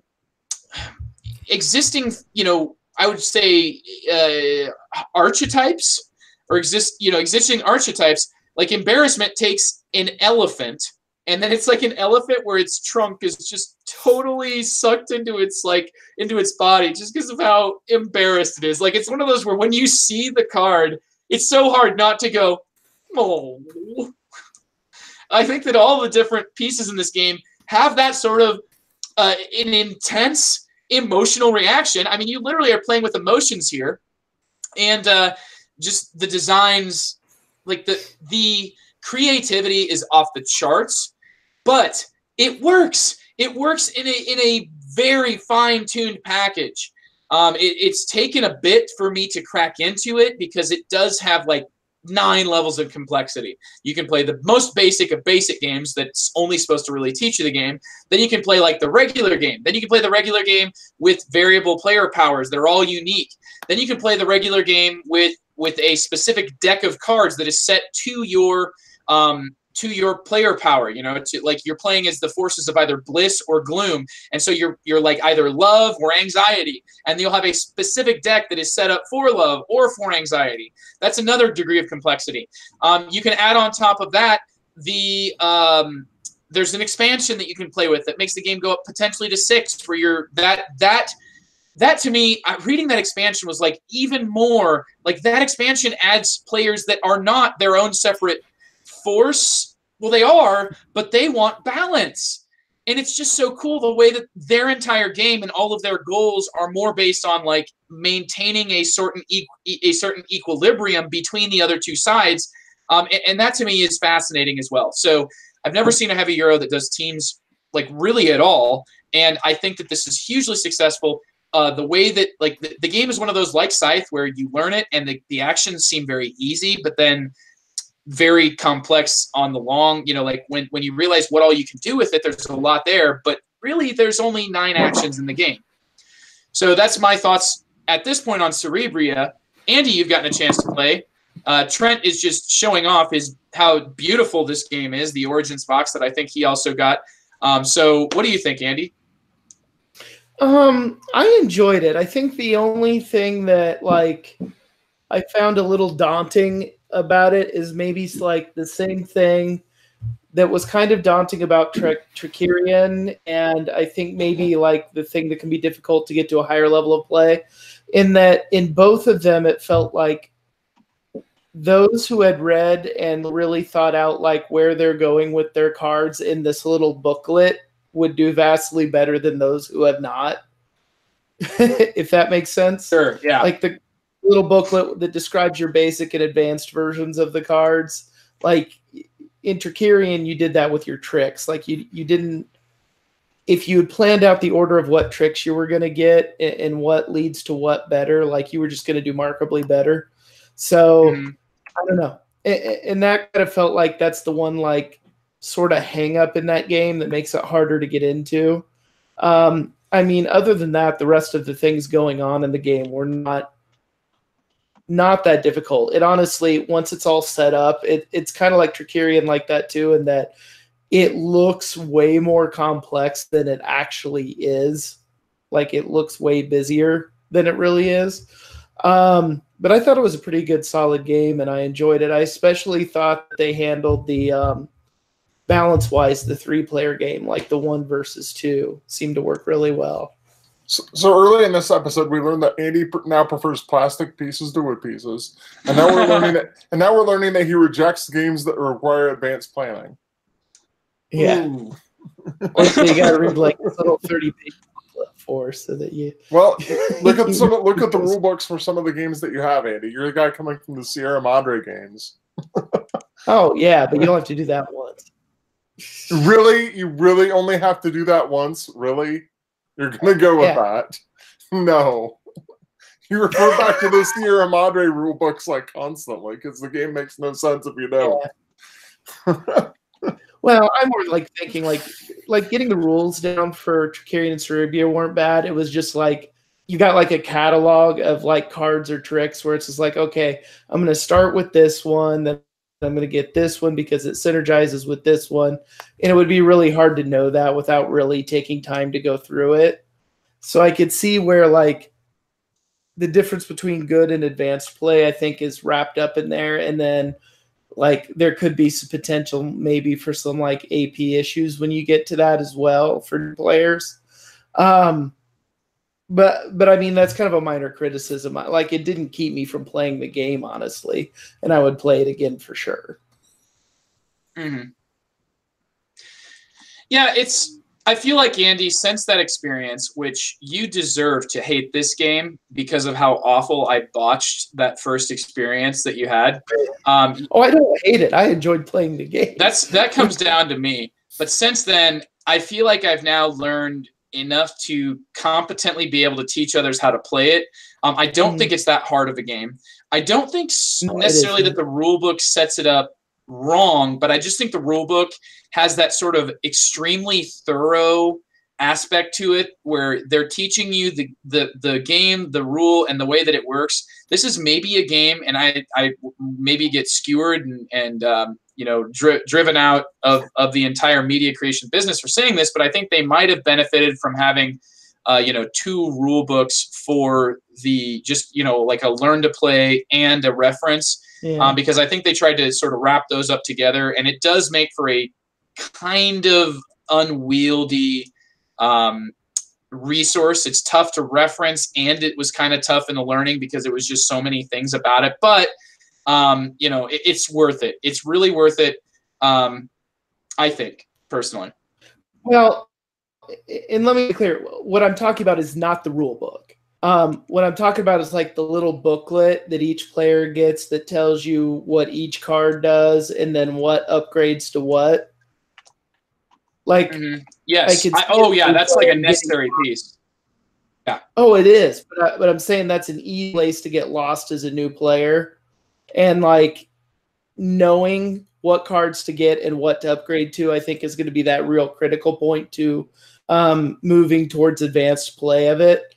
And it's just kind of like it always felt in the same in Tricerion with the tricks, like that was that one hang up. That was like the one thing that prevented me from kind of like getting a lot of the connections early on. Like it just a little like, I don't know. It just felt like that one little added like kind of complexity overload as a new player. Mm-hmm. And I'm not saying that makes it bad. I'm just saying that's what you got to watch out for, in my opinion. And I still really enjoyed the game, and I really enjoyed Tricerion. I'd totally play them both again. Mm-hmm. This is very unique. It's one of those games where points aren't, there's very few points to be had in the game. It's really like the game sort of forces you to really do something incredible to score any amount of points. It is the indication that I got from the way the game is set up. So you'll be taking a lot of actions, and not all of them will score you points. Many of them will take lots and lots of things to finally get to any point scoring. That is my number 2. Finally, number 1, Newton. Now, I decided for my number 1 to go with the game that I thought, of all the other games that have come out in the last year, what is it that I think that just like sort of fits in to it'll be easy to get people to play this, especially people that have played other games by this designer. The only person that's going to be tough to convince to play is Andy, because as soon as I say, oh, it's by the designer of Marco Polo, I'm like, where's Andy? And that's what Newton is. So if you're unfamiliar with Newton is the newest game from Simone Luciani, and there's a co-designer on here too. But it is basically what I would consider to be the culmination of the design philosophies that have brought Marco Polo, Grand Austria Hotel, Lorenzo El Magnifico. I think that it is like, in essence, a love child in a way of Voyages of Marco Polo and Lorenzo El Magnifico, with a little bit peppered in of just other bits, and at its core, a brand new system that actually involves cards as opposed to dice. There's no dice in this game. Instead, you are using cards in an incredibly innovative way, where you start the game with a card representing each action you can take in the game, of which there's 5. You will, at the end of every round, tuck one of those cards underneath your player board, and now you no longer have access to that card, but every time you play any card of its type from there on, you now have essentially an action of strength 2 as opposed to strength 1. And so you're trying to collect these symbols of these actions to boost your effectiveness in those actions. Add to this that there is a wild card that you start with, and the different systems involve travel in a way that I like more than Marco Polo, because Marco Polo could really screw you with the way that travel worked. It was epic, but it was also occasionally impossible to make it work. It has special ability cards like Lorenzo, but they really have an impact in the game.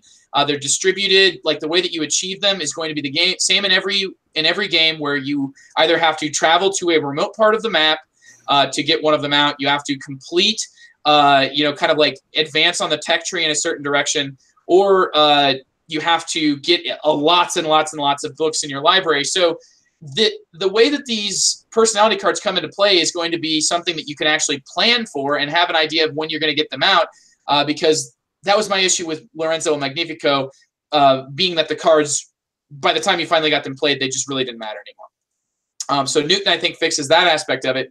I think that the core, the fact that you're adding cards and crafting this pool of cards, and then being very deliberate about what you play throughout the round, because every previous card in the round, which involves 5 cards, you count symbols from those too. So, I mean, it's just got this like really strategy-heavy approach, but the travel in the game is actually doable. It's not like when you look at the board, you think, ooh, I want to be able to travel around that board. And if you want to, you can.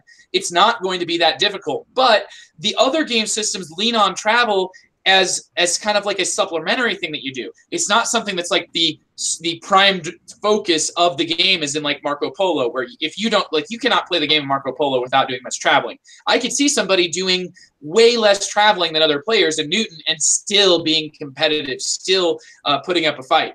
I love the way that each of the game systems to me seem to rest on each other. If you want to, here's a little sound bit for those of you that hate Euros. You can just call this, it's like advancement track, the advancement track game, because you've got one linear, beginning and end track.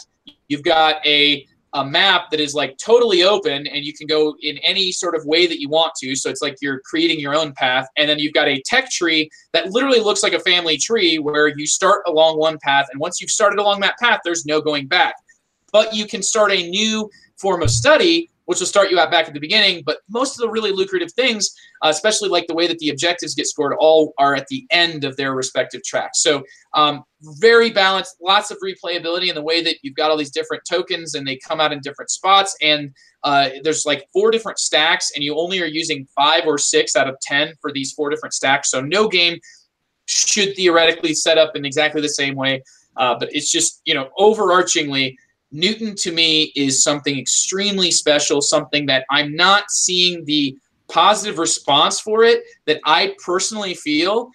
So understand that, and don't feel that Newton is like the game winner for you. It's, you know, the year winner for you.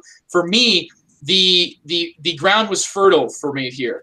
You know, I love Marco Polo, but I'll be damned if I get another bad draw on those location cards. You know, and any new player to Marco Polo knows that this game, Marco Polo, travel is so hard. You have to understand the tightness of the economy to even really be able to be at all competitive in Marco Polo. It's so tough to know how difficult it really is to move about that board. I feel like Newton has the type of easygoing, intensely deep strategy in the card crafting system. It doesn't have this sort of like, ooh, it's a game where I get to travel. Ooh, can't wait to travel. And then you start traveling. You're like, I did not expect it to be this hard to get around. Holy crap. I feel like just Newton to me is going to be easier to introduce people to, but yet still be something I want to keep exploring. Rare that a game comes out like this. To me, I went with what I would consider refinement, with some light innovation, but mostly refinement, mostly what I consider to be the well-crafted, refined gem of the year in Newton.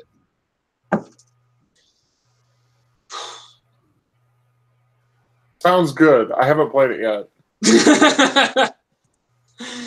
Andy, because you're consistently having to cull cards out of your pool, I think, you know, there could be something for you here, but it really is, you know, it's a Euro game.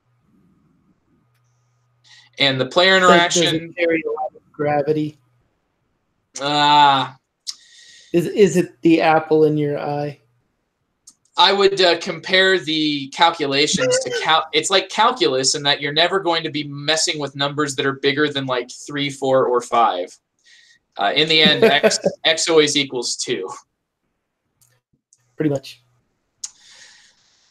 So that's my list. That's the top 10 games of 2018, according to me, with a dollop, 9 honorable mentions, and a shame list of games that I did not play. I have now shared here in our chat, and if you're looking for this list on Board Game Geek, I've listed it as a geek list. Just search for... what did I title it? The like a premature, like the swimming with possibility, or the possibility of greatness. That's what it's called. The possibility of greatness, a premature top 10 games of 2018. So you can check out this list written down there with my little blurbs that I tried to kind of expand upon as we were reading. But anyway, thanks to everybody here for being patient and getting through all those games. I know that I always put a bunch on here. And anyway, I've been really awaiting the moment where we actually get to hear from the birthday boy on his birthday. So, Andy, could you please tell us about your excitement in playing a war game? Yeah, I managed to get a copy from Game Surplus of Hannibal at Hamilcar. I've been working my way through the tutorials on that, so I'm getting excited to hopefully get that to the table soon and actually play it. It's kind of got that sort of classic Euro game, or not Euro, but classic war game feel, but it's kind of card driven too. And so you get strategy cards, almost like you get cards in Twilight Struggle, and you can choose to either play the event or ops points and do various things there. You try to control various regions that give you points that win the scenario. With the newest release of it, when they kickstarted it, they also added in like a whole nother board that's the Hamilcar scenario. I really haven't read into much of that yet. Not only now do they have like general tokens, but they have like, like pretty good size, nice quality plastic miniatures that you can put on the board for the various generals so that they kind of pop out a little more. But it looks really neat. It kind of has that, like I said, sort of classic war game feel, except there are dice, but they're used in interesting ways. And so like you use them to determine like losses and stuff, but when you do combat, it's not dice based. You end up drawing these combat cards, and you have to match them as the defender. It's a kind of system like that. You know, the more powerful you are, the more cards you get. So the more likely you are to produce a situation where your opponent can't match them, and then they lose the fight, and they take so much damage based on that. There's a lot of like retreating, the army chasing them down, that kind of thing. But it's a really interesting system. It's kind of fun exploring it. There were some weird complaints, like when I first got the game, about rulebook not being clear or something. Like I'm really not running across that at all. So I don't know if a bunch of people that just are not used to war game books or like Sierra Madre books bought it and are feeling overwhelmed or not. But it doesn't. Like if you've read GNT rule books, I don't see why this is that difficult. But maybe it's an audience who bought it who, you know, didn't know quite what they were getting into. But anyway, I'm excited to actually kind of get it to the table and see what it's like in its kind of big full form. Trent, do you share that excitement? I have a feeling like you might be playing that. I probably will be playing it, but I'm willing to sit back and let Andy teach that one if it happens. After what you said there, Andy, I can't blame you for that, Trent. It's the player's aid's like a full sheet of paper, and it's just like text. Like there's definitely a lot of weird Chrome and rules to it, but it's one of those like what you're doing, I think, is not all that difficult. It's just like what you do to win kind of things. Gotcha. Well, it sounds like, I mean, this has got a really big reputation. It must do something to differentiate itself from the pack of war games. You know, it's not a hex encounter kind of game at all. Like it feels very different from that. But it's not quite like a Polis where it feels almost as much Euro as it is war game. It's like living somewhere between those two worlds. Gotcha. Well, that was Hannibal. Oh my goodness, Hannibal and Hamilcar. Whew! I can do this. I got this. But while I catch my breath, apparently, Trent, could you tell us about a new expansion to Millennium Blades? This is the last expansion to Millennium Blades. They made a very clear point of that. This is Millennium Blades Collusion. It's basically a lot more Millennium Blades cards. If you like Millennium Blades, you like it. But the reason I'm actually really excited about it is that it's going to come with a proper storage box. One of the things that has made Millennium Blades difficult for me in the past is the setup, and part of that is that the box is really hard to do much of anything with. This is going to come with dividers for everything. So you just kind of go through, grab the chunks out you want, put them on the table, and you're good to go, which is something I've wanted from Millennium Blades for a long time, and that's what this is going to provide, and I'm very much looking forward to it. Very cool. So is there anything, like, I mean, there was the meta from before. Is there any specific mechanisms being introduced here? There's 6 new characters. There are mechanisms, but the Kickstarter hasn't even come out yet. I don't really know for sure what's in it other than what I just said. I know there's 6 new characters. I know there is a new mechanism involving sidekicks, which I think are dudes that you draft, you keep by your side, and they're like variable player powers, but I'm not sure. The number of cards is about 2/3 of what's in the base game alone, so there's a lot more cards coming for it. Just this more Millennium Blades. If you like Millennium Blades, this is probably a good one to pick up because you can actually reasonably store all the cards without some sort of insanity going on, and it'll make setup a lot easier. So that's really why I'm looking forward to it. Very cool. Well, I will be following that with hyping a game. I actually did, if you're checking the show notes here on YouTube, I apologize to anybody there, but I've done a bit of a 180 here, and I'm going to be hyping a game that just relaunched on Kickstarter, and I mentioned it when it was in its first campaign, which I was backing then, and I'm currently backing it again in its new campaign. That first campaign was canceled, and now the new game, the new second, I believe they're also treating this like a second. Yes, it's a second edition. The game is called Tierra y Libertad, which is land and freedom, or land and liberty. Probably land and liberty, since alliteration is pretty cool. But essentially, this is a Mexican game company has produced essentially a inside the world of the Mexican Revolution from the perspective of the same caudillos that you would play as in Pax Porfiriana. This is actually you've got elements of dudes on a map going on here. The busts of the characters in the game are like actually miniatures. So like, you could even buy this game and then use the busts in that game to play with Pax Porfiriana if you owned it, because some of the personalities could have some crossover there. I'm not saying that you should do that, or that's what it's made for, but I'm just like when I look at these different characters, some of them like Emiliano Zapata, I know that that's a character in Pax Porfiriana. The thing that I'm really excited about this game for is that it looks to try to capture the sort of turbulent conflict that was happening as Mexico was slipping into turmoil that would eventually result in its revolution. When the Pax Porfiriana era came to an end. I'm very excited to see 5 unique player power factions. So you've got 5 unique player powers, as well as 3 different game modes. You can play cooperative or 1 versus all, and there's also a solo game. It looks to be very quick, and I'm super excited by just seeing. I want to support game designers from all different places, and I would love to see what a Mexican perspective is on the conflict that impacts Mexico more than any other place, Mexican Revolution. So my degree, my bachelor's degree is actually in Spanish, and part of that was taking the masterpieces of Hispanic American literature.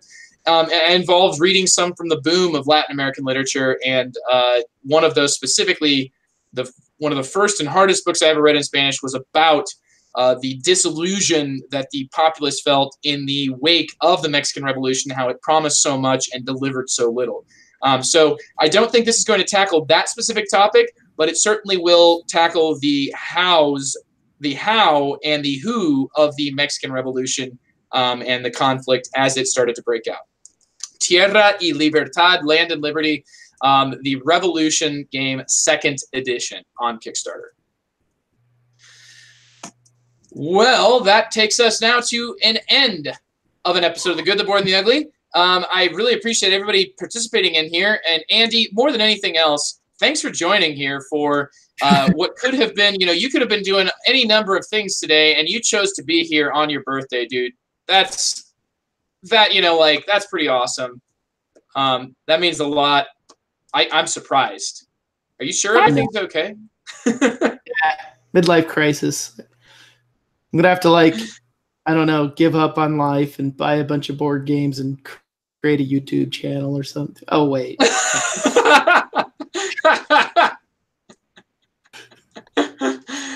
Touche, Andy, touche.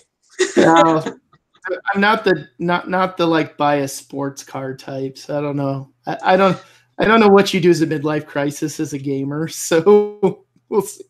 I think, I'm pretty sure that midlife crises propel many people into being a gamer. So I think exactly what you just said, dude. That sounds sounds accurate. Technically, I'm not midlife yet. I use the John Green definition in that double your current age. If you don't expect to be alive, then you're at your midlife crisis. Yeah. So 80, I can hit 80. It'll be fine. No, you got this. Yeah. Well, it's good to have you on as well, Trent. It's been fun. Thanks for entertaining my shenanigans. And that'll do, I suppose. Thank you all for listening. I hope you have a great week of gaming, and catch us next week here on The Good, the Bored, and the Ugly.